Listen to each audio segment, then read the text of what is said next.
Сегодня на нашем обзоре печь Суправида французского производителя, полностью чугунная. Вот это все у нее является чугунным как снаружи, так и внутри. Плотное закрытие у печи.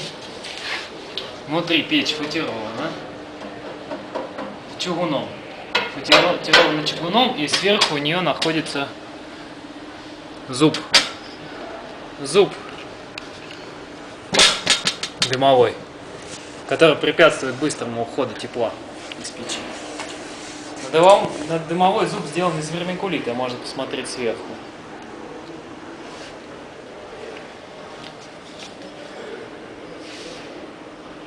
Также в печи у нас есть колосничок, тоже полностью чугунный колосничок, зольник,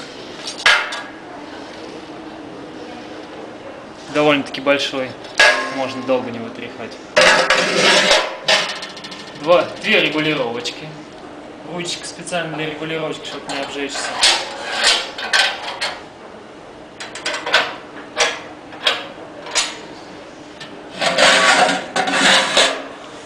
И вот также остается зольничек.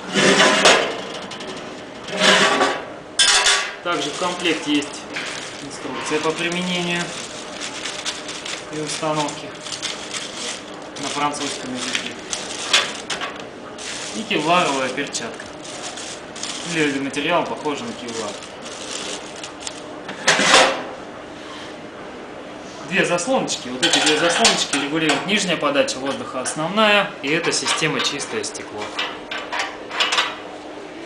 Закрывается дверка плотно. Вот такой хороший толстый уплотнитель из стеклошнура, стекловолоконного шнура.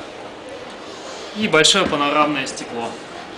Благодаря большому панорамному стеклу очень хороший обзор именно высоты огня, так как вот большинство печей они в ширину, а это в высоту, и благодаря этому весь язык пламени видно.